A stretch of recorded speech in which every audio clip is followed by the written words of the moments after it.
Bienvenido al Coverage Edge, DataSnap Deep Dive, entendiendo la parte interesante de DataSnap, creación de aplicaciones de múltiples capas. Soy Luis Felipe González. En esta oportunidad le daré la presentación de DataSnap. Soy director de Business Soluciones, parte de MVP de Embarcadero, específicamente en Venezuela. Especialista en aplicaciones distribuidas, multicapas y aplicaciones móviles. Tengo años trabajando con herramientas de desarrollo como Delphi, C++, Builder, JBuilder en su momento, entre otras. Y allí tienen mi información de contacto. ¿Qué veremos en esta oportunidad? Las cosas incorporadas en RStudio 10 a DataSnap.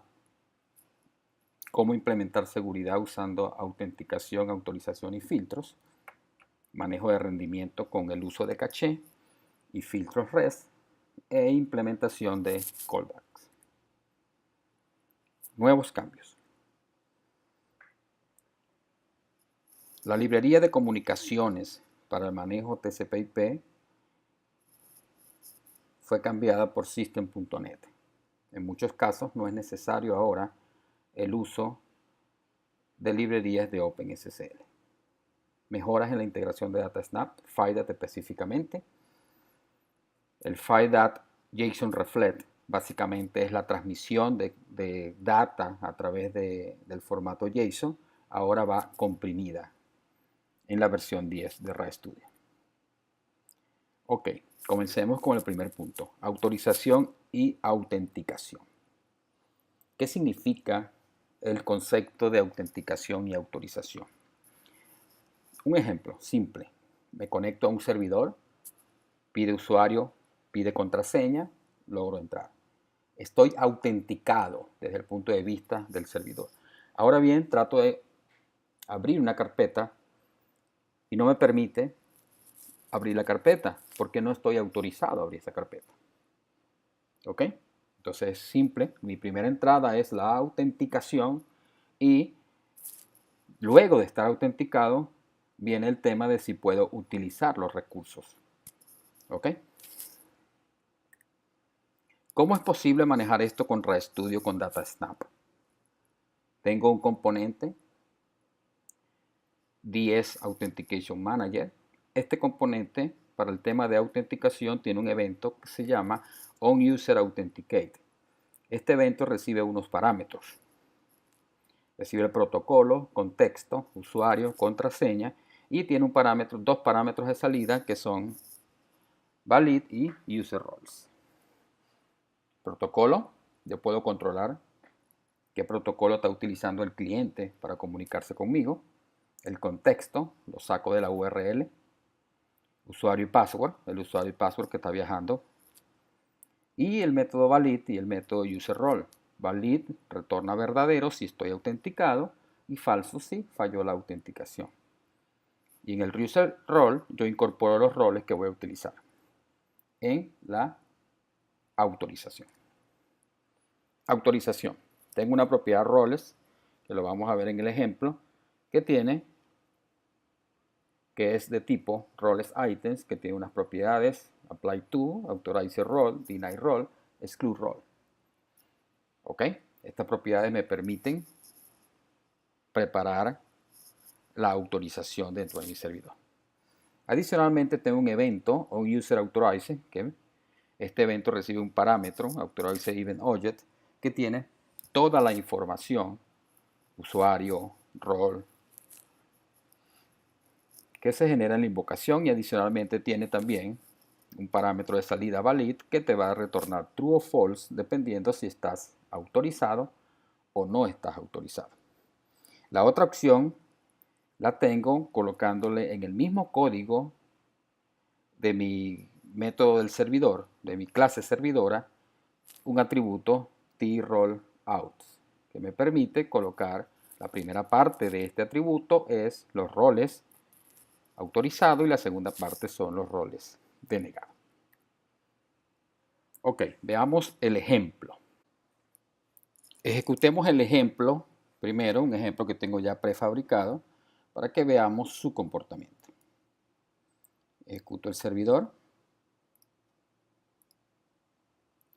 Ejecuto el cliente.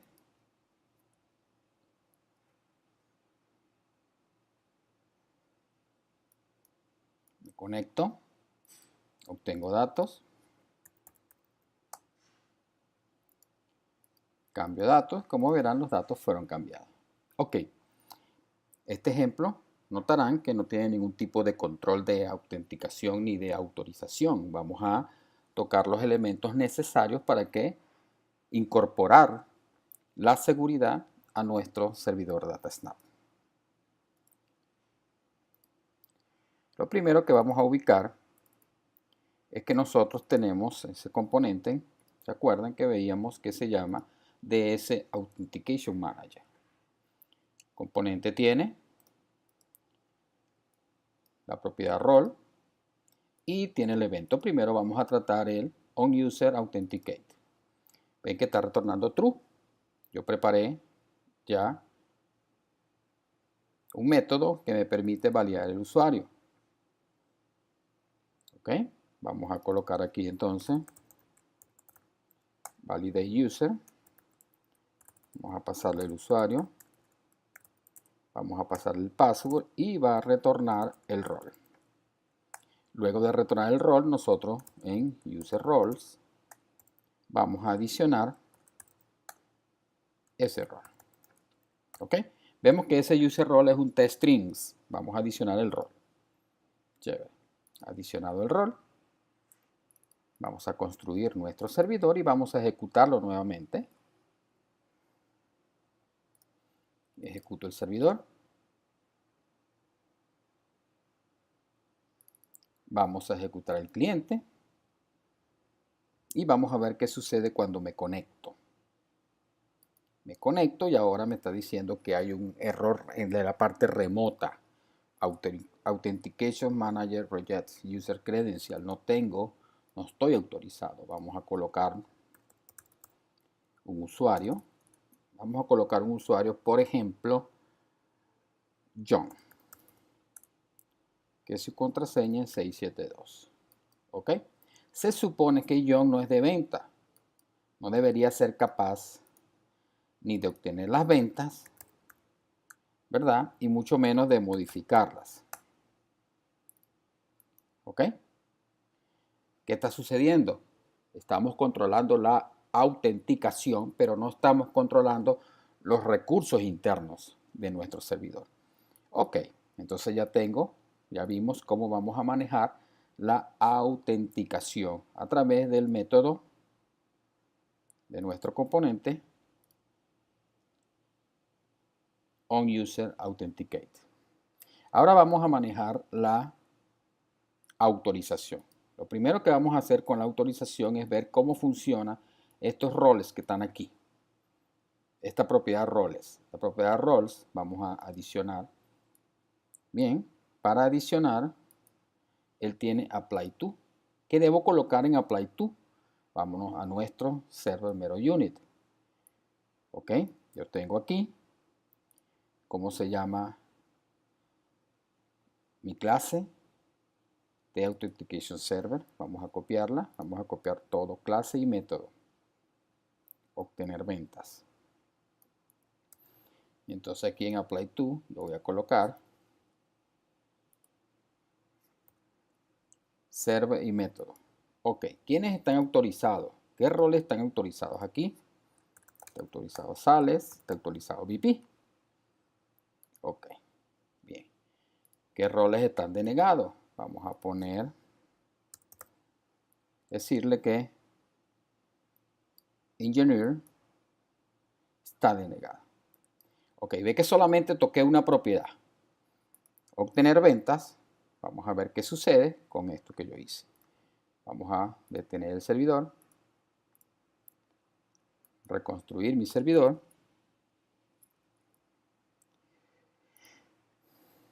Y lo ejecuto.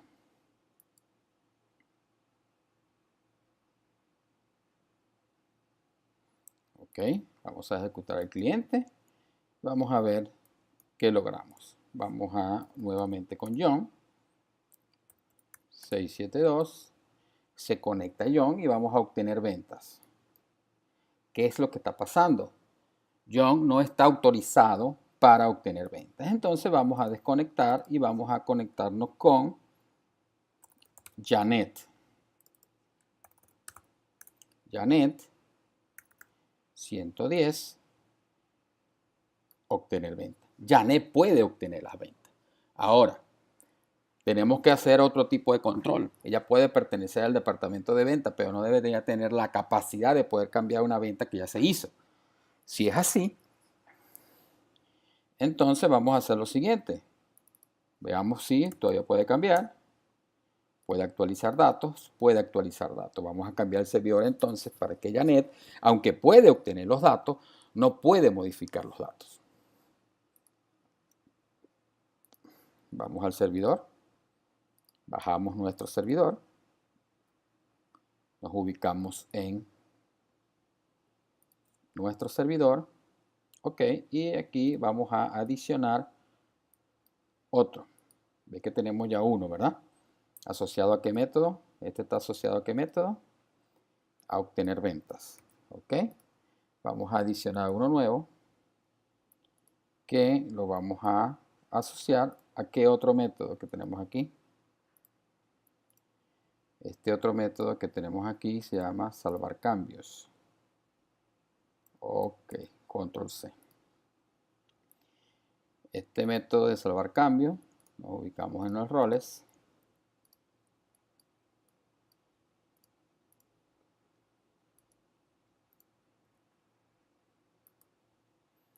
Y vamos a decir que solamente están autorizados BP.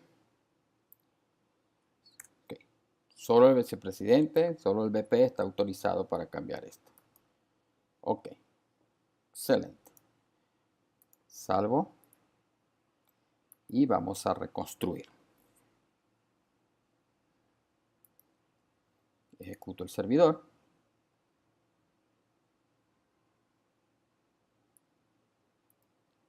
Vemos el cliente. Voy a conectarme como Janet. Voy a obtener las ventas. Vamos a hacer un cambio aquí.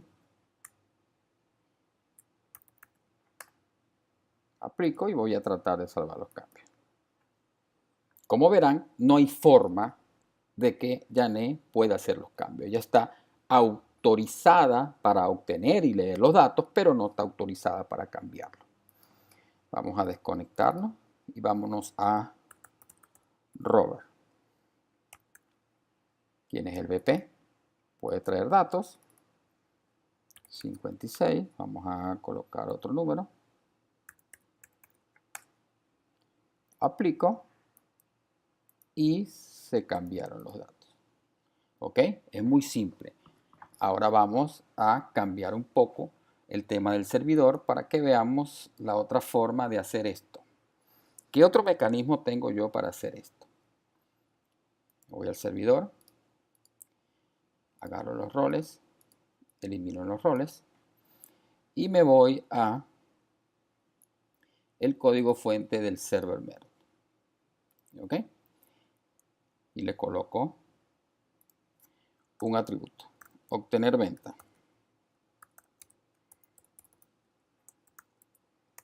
La primera parte, BP, sales y llené. ¿Ok? Básicamente todos pueden hacerlo. Segundo,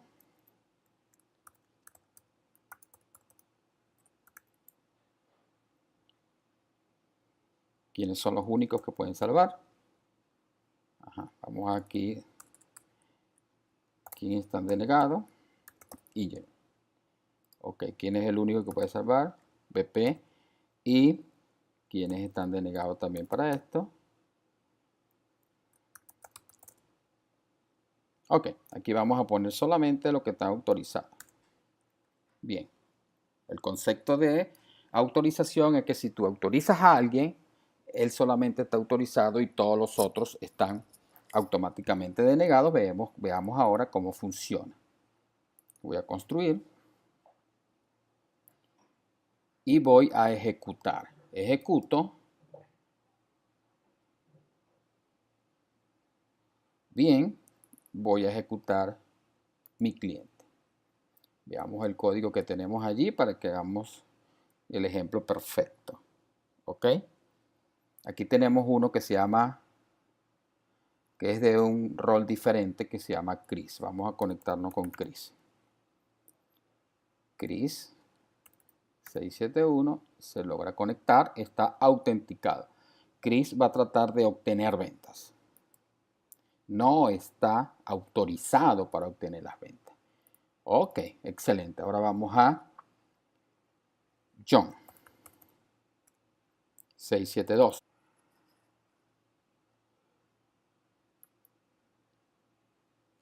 John no puede obtener las ventas. ¿Ok? Pero John es NG. John debería de poder obtener las ventas. Vamos a desconectar. Vamos. Ok, no, perfecto. John no puede obtener venta porque está en el grupo de negado. Aquí lo tenemos. Ok, entonces vamos a Janet. Ok, Janet Sales está autorizado para obtener venta y puede obtener las ventas. Tratemos ahora con Janet de cambiar las ventas. Ok, Janet no está autorizada para hacer modificaciones a la data. Entonces, muy bien, se conecta a Robert, ¿sí? Que es prácticamente dueño de la empresa y es capaz de obtener ventas y adicionalmente las puede cambiar. Ok, sencillo, cómo esto funciona, realmente transparente. Veamos ahora el método en nuestro servidor de OnUserAuthorize. Vamos a darle doble clic. Le comentabas que Event tenía mucha información. Ve que tiene username, roles, denegados, nombre de la clase, método alias, etc. Ok, esto que tenemos aquí, authorizer role, deny role, viene de dónde? Esta información está asociada con esta propiedad. Sin embargo, yo podría, por ejemplo, forzar a lo siguiente. Vamos a suponer que quiero que todos puedan ejecutar el método del lado del servidor que se llama obtener ventas. ¿Ok? Entonces digo sí.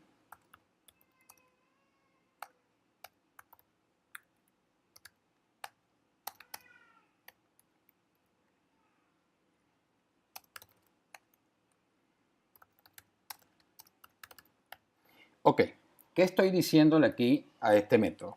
Que aparte de eso, este método tiene prioridad sobre el atributo. ¿Ok? Veamos su comportamiento y ve cómo voy a cambiar todo el comportamiento de esa validación. Vamos a ver aquí lo que va a suceder. Voy a agarrar mi servidor y lo voy a volver a ejecutar. Como vimos en la prueba anterior y basado aquí en el server method, veíamos entonces que, por ejemplo, John 672 no tiene permiso para ejecutar obtener ventas. Me conecto y puedo obtener las ventas. Eso sucede porque cuando yo defino este método tiene prioridad sobre las etiquetas que están a nivel de clase. Aquí encuentra unos links de interés de autenticación y autorización. Tienen la documentación en línea de RAStudio. Continuamos. Filtros de transporte. ¿Cómo funciona? El filtro básicamente es un código que se ejecuta sobre la data que es transmitida entre servidor y cliente. ¿Ok?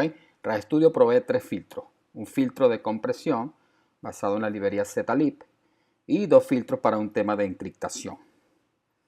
Estos filtros tienen efecto solo en implementaciones de DataSnap basado en TCP. ¿Ok? El servidor y el cliente deben declarar el filtro. Y si yo quiero hacer un filtro nuevo, simplemente tengo que extender de la clase tTransportFilter. Ok. Veamos el ejemplo. Para este ejemplo vamos a usar el mismo proyecto que acabamos de hacer en el ejemplo anterior. Abrimos el proyecto.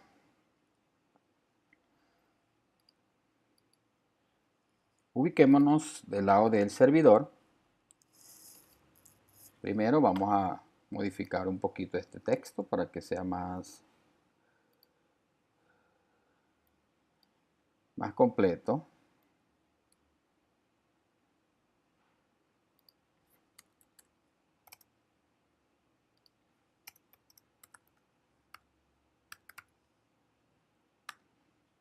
Ok, bueno, ya el servidor es multipropósito, cambiamos la etiqueta. Bien, nos vamos a ubicar en el server container. En el server container tenemos un componente TCP Server Transport que tiene una propiedad llamada filters. Esta propiedad filters vamos a adicionar. No vamos a adicionar nada. Vamos a utilizar una herramienta que tengo instalada en la máquina que me sirve de sniffer para almacenar la data que viaja. Entonces, no modifiquemos nada. Pero sabemos que este elemento tiene los filters, que es el demo que vamos a utilizar. Del lado del cliente,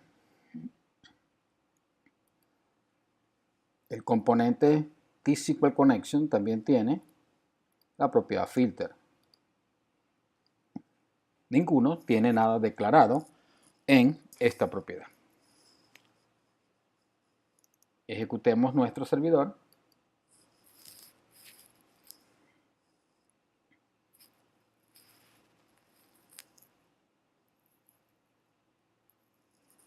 Y ejecutemos nuestro cliente.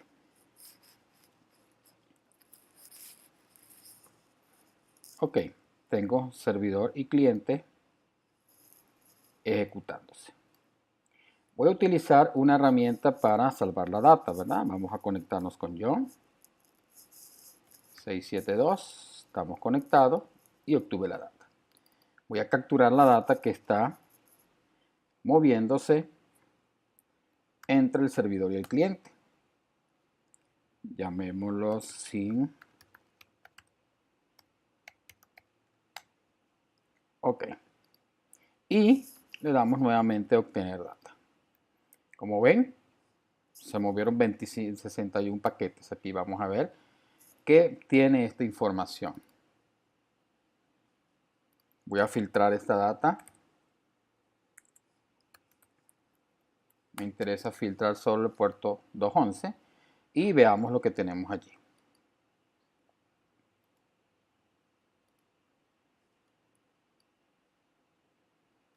Ok.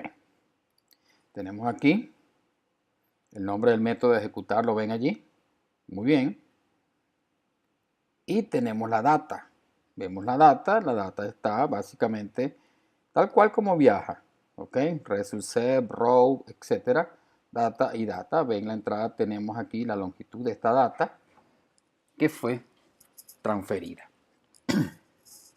Ahora empecemos por colocar el filtro de compresión de data basado en zlib. Nos ubicamos entonces del lado del servidor, TCP Transport, adicionamos y selecciono zlib Compression. Ven que lo colocamos, lo activamos como una propiedad del lado del servidor y tenemos que colocarlo también del lado del cliente. Nos ubicamos en el cliente y vamos a colocarle de la misma manera el mismo filtro, compresión de data. Ok.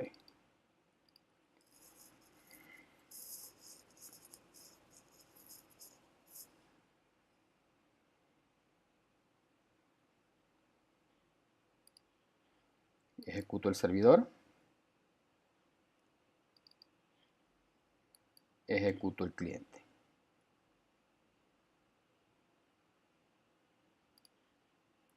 Ahora vamos a capturar la data. Vamos a hacer la conexión.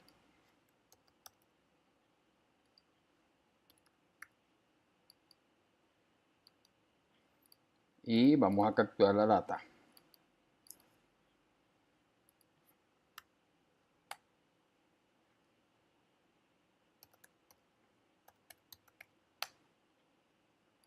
Vuelvo a hacer la invocación.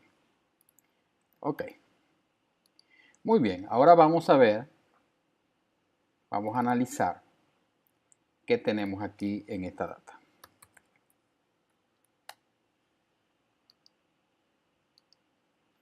Bien.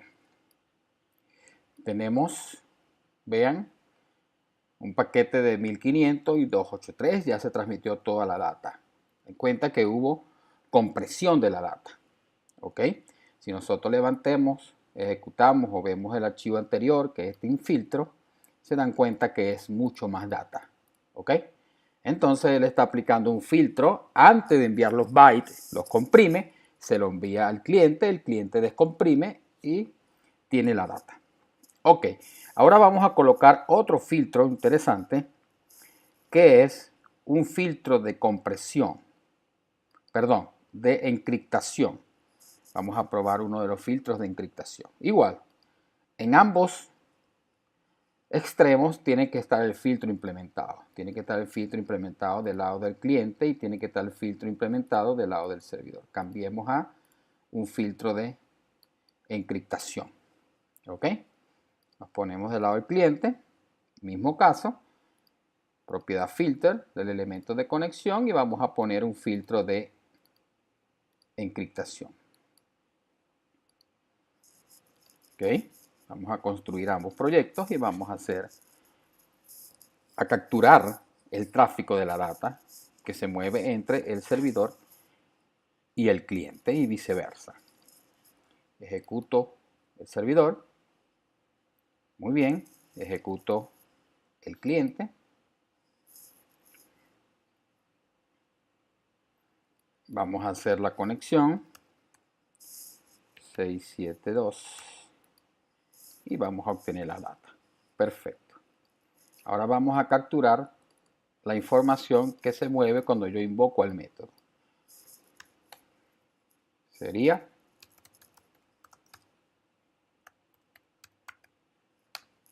ok. Vuelvo a invocar el método y salimos. Ok, analicemos la data. Vamos a ver encriptado. Vamos a seleccionar solo el puerto 21. Ok, y vamos a ubicarlo.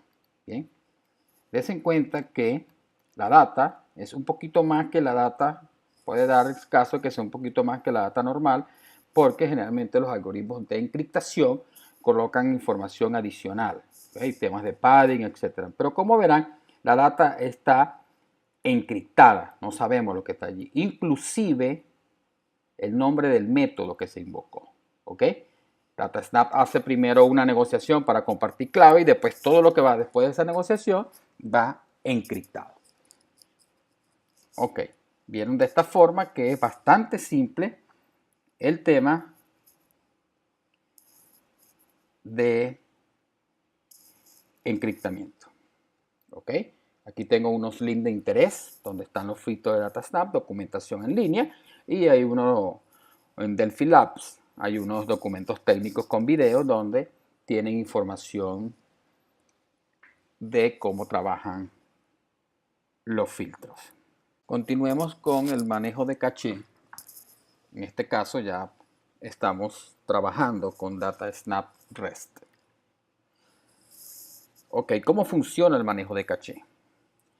DataSnap REST, para el tema del manejo de caché, hay que definir en el header la propiedad asset como DataSnap REST. Cuando un servidor REST retorna datos complejos como string, le informa al cliente si la data fue colocada en caché y de esta manera el cliente puede en las siguientes invocaciones solicitar la data directamente del caché. Okay. ¿Cuál es el ejemplo de una respuesta del servidor? El ejemplo de una respuesta del servidor para este caso es result con unos parámetros, un caché ID y un index.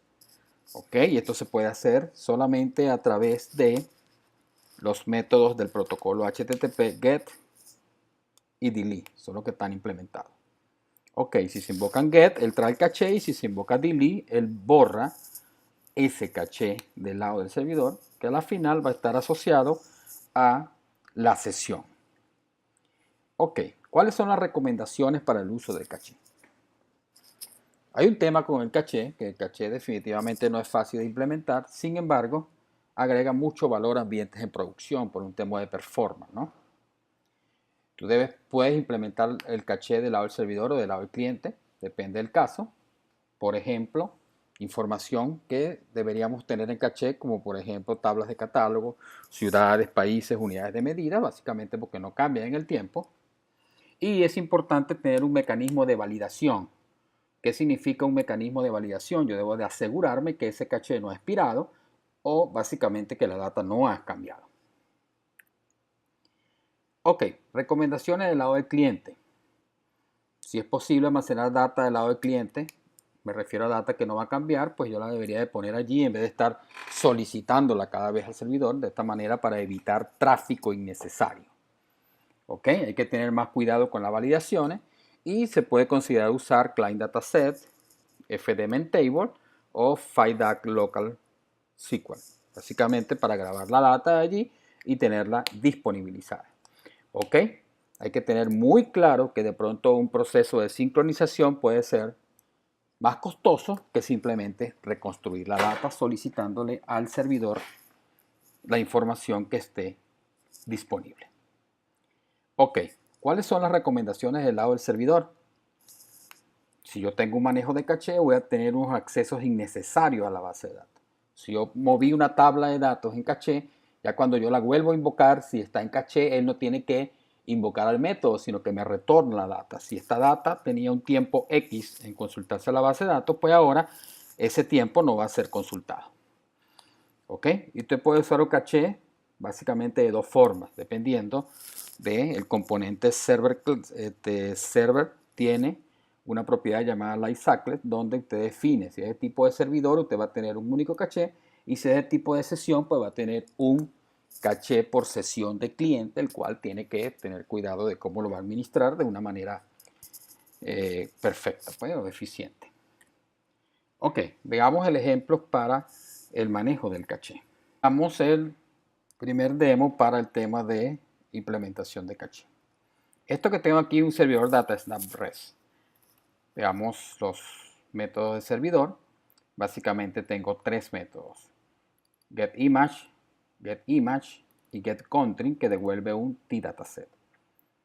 Ok, ahí está la implementación de cada uno de los métodos. En getCountry, el tDataset, utilizo un main-table, copio la data, copio el dataset y lo retorno. GetImage devuelven básicamente dos imágenes. Ejecutemos el servidor y veamos cómo esto funciona. ¿Está pasando? Ok, el servidor ya estaba ejecutándose. Ejecutemos el servidor. Muy bien, voy a activar las herramientas de desarrollo porque me interesa copiar una información del browser y veamos, esta herramienta es para los request header. Aquí tengo los dos requests que voy a pasar. Ok, vamos a ejecutar cada uno de los métodos. Ok, vamos a ejecutar cada uno de los métodos de nuestro servidor. Ok, pero antes de ejecutar estos métodos, yo voy a ejecutar el servidor en modo depuración para poner un breakpoint al servidor. Vamos a poner unos breakpoints para que veamos cómo es que funciona el caché. Si yo tengo algo en caché, la invocación del método debería no invocar el método y extraer la data. Entonces vamos a ejecutarlo en modo depuración.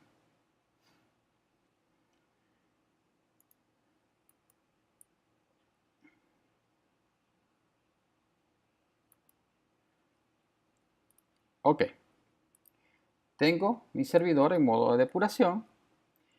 Vamos a ejecutar cada uno de esos métodos. Entonces, vamos a activar las herramientas de desarrollo. Me interesa que esté activada. Y voy a ejecutar cada uno de los métodos. Le comentaba anteriormente que con esto controlo los headers. Ok. Entonces voy y ejecuto data snap res, el nombre del método, tserver, y el primer método que tenemos aquí que se llama getImage. Ok, pasó por la información y me debió haber retornado la imagen. Ok, y aquí tenemos, si yo quiero esto como JSON, lo puedo poner como JSON. Ok, este método, que en este caso ya lo ejecutamos, vamos a quitarle el breakpoint para que no se vuelva a detener. Y aquí tengo la información como JSON. Ok, el otro método que tenemos allí, getImage. Perfecto, llegó al breakpoint. Vamos a desactivar el breakpoint y lo volvemos a ejecutar y aquí está toda la información de getImage. El otro método que yo tengo definido es el método llamado getCountries. Ese método getCountry trae un tDataset. Se detiene, quito el breakpoint y ejecuto, y aquí yo tengo los datos de getCountry. Ok, parte de lo que veíamos es que yo debo colocar unos elementos importantes para poner la data en caché del lado del servidor. Me copio la sesión,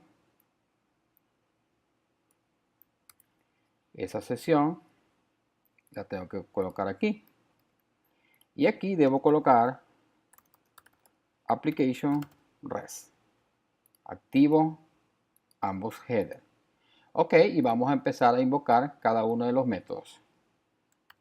GetImage. Ok, el otro método getImage. Y el otro método que sigue es getCountries. Ok, veamos qué fue lo que sucedió. Veamos el retorno de estos archivos que fueron retornados por el servidor y básicamente tiene la información que hablábamos. GetImage tiene 000, getImage, que son dos streams, tiene 100 y 101, y getCountry tiene 200. Ok, ahora vámonos al servidor y vamos a poner nuevamente los breakpoints en cada uno de los métodos. Y vamos a ejecutar ahora basado en caché. ¿Basado en qué caché? Tenemos getCountry como 200, getImage y getImage como 10. Ok, vamos a invocar el caché de getCountry. ¿Cómo se hace? Data snap caché. Y decíamos que era 200. Ok, ven que trajo los datos y no pasó por el breakpoint. Ahora veamos el otro. 100 y 101 para getImage.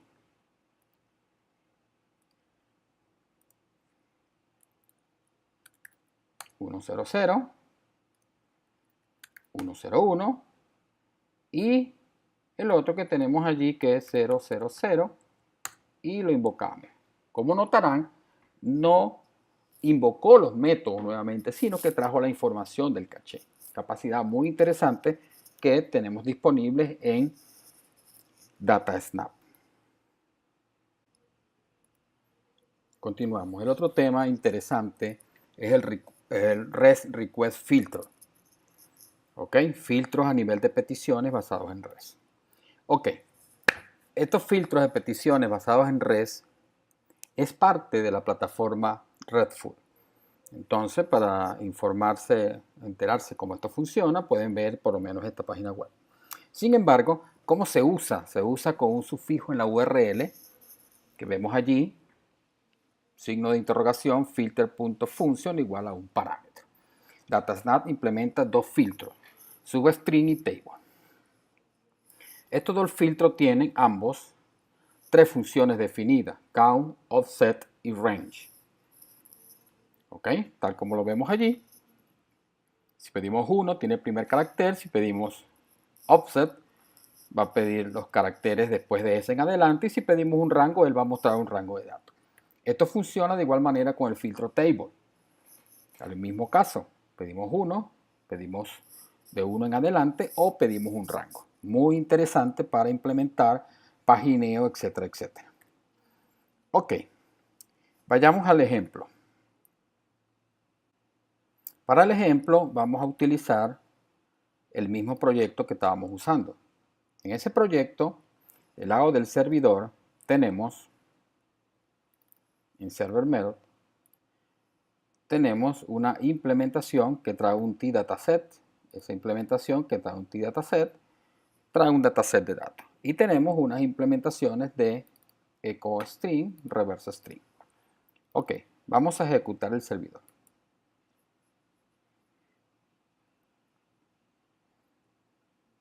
Tenemos ejecutando el servidor. Vamos a ver el lado del cliente. Ok. Tenemos el lado del cliente. Ahora vamos a utilizar un componente que se llama DS REST Connection. Este componente, cuando tú generas el proxy, vamos a ver el proxy que generó, él tiene diferentes métodos. Por ejemplo, tiene getCountries y en getCountry tiene un addRequestFilter, que es el parámetro que le vamos a pasar para que él haga el proceso del filtro. Ok. Si chequeamos el código aquí en la primera invocación, estamos pasando un nombre fijo y estamos pasando el filtro de string.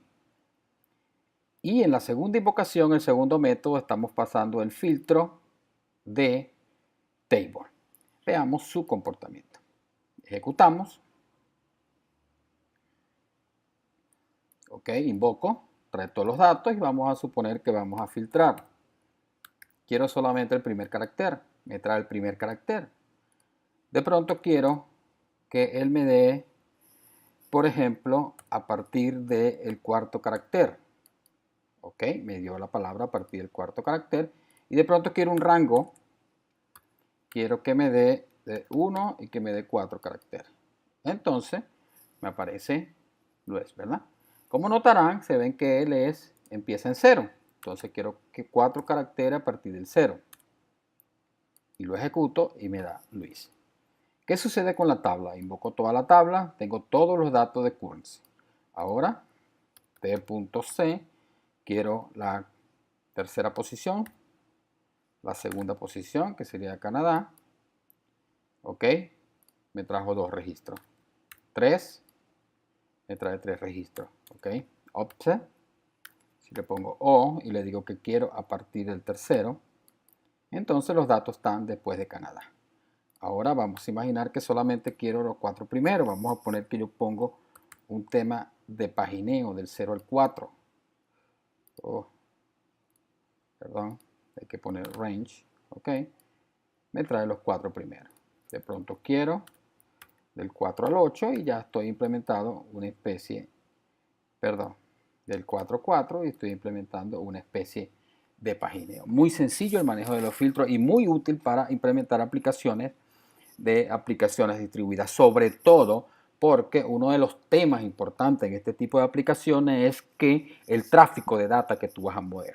Si tu interfaz no es tan grande para mover tanta data, tiene sentido entonces que hagas pagineo, menos tráfico y más rapidez y mejor performance. Para el tema del REST Filter hay unos links de interés para que les sirvan para documentarse. Continuamos. Callback. Significado de callback. Capacidad de un servidor de ejecutar o invocar código del lado del cliente.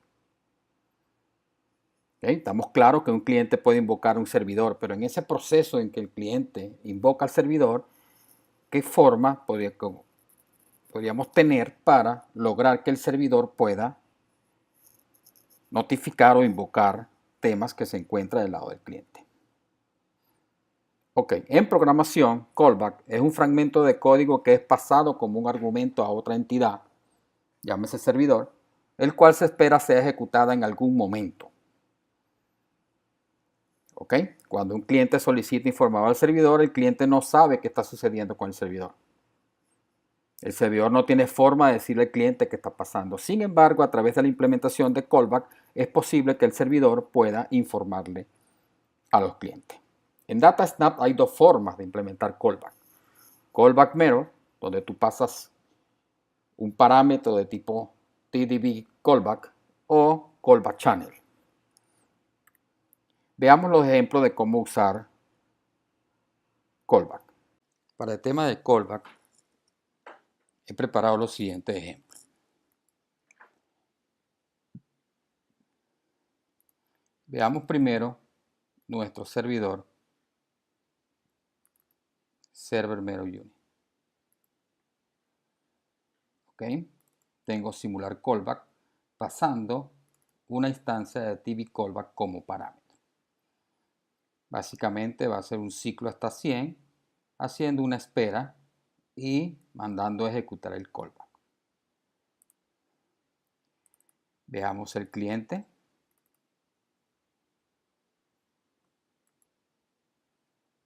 ¿Ok?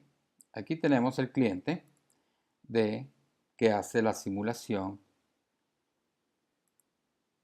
de la parte del callback. ¿Ok? Básicamente crea la conexión, invoca y ejecuta el execute. Tenemos que implementar una clase de tipo que extienda de TBX callback y la vamos a pasar como parámetro al método. Ejecutamos el servidor. Tenemos el servidor ejecutándose. Vámonos al cliente. Vamos a hacer un cambio aquí.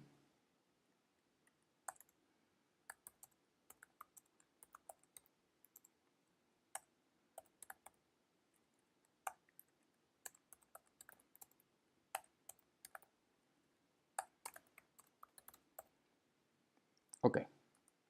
Vamos a ejecutar el cliente. Y ejecutemos el método. Si se dan cuenta, ven que trato de mover la aplicación y la aplicación está bloqueada. ¿Por qué la aplicación está bloqueada? Porque en el momento en que se va ejecutando el método, como el método es síncrono, él está notificándole al cliente o ejecutando ese código del callback, que básicamente es el código execute. Ok, para evitar ese inconveniente, yo hice unos cambios aquí. Básicamente los cambios es que dentro de un thread estamos ejecutando el método. Ejecutemos nuevamente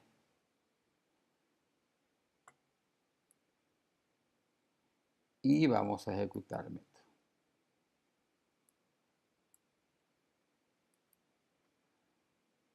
No se está ejecutando, vamos a ver por qué. Ok, básicamente porque el cliente simplemente la conexión no estaba conectada. Ok, ejecuto el método,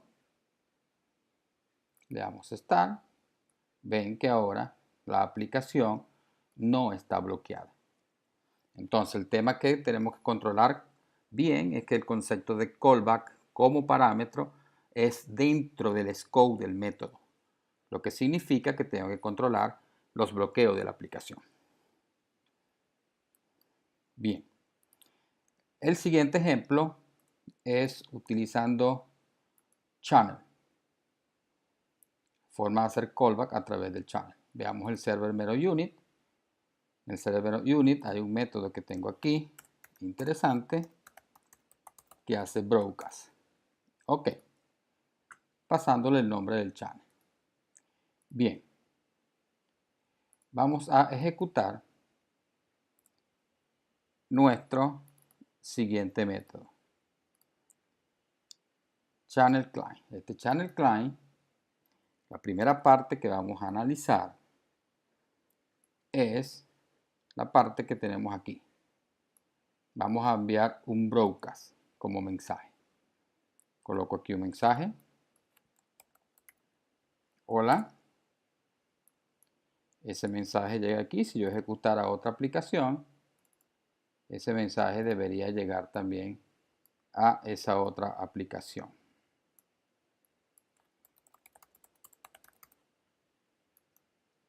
¿Ok? El mensaje está en broadcast. Toda aquella aplicación que esté conectada al channel va a llevar la información del broadcast. Veamos cómo logramos esto.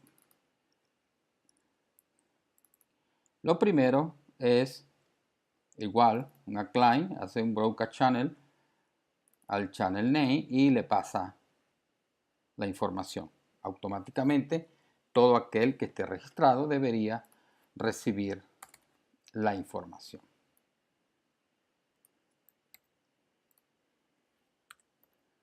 El otro ejemplo que preparé para ustedes es el tema del peer-to-peer. Vamos a ejecutar la misma aplicación. Ok, o vamos a construirla. Y vamos a ejecutar la aplicación 2 veces. Una vez, 2 veces. Entonces aquí yo tengo la aplicación ejecutándose 2 veces. Ven que aquí tengo un ID y aquí tengo otro ID. Si yo me copio este ID,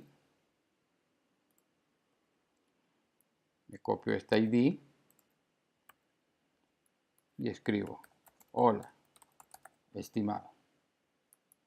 Ven que le llega la información a este. Entonces vamos a copiar la información de este ID y la información de este ID y el tipo responde: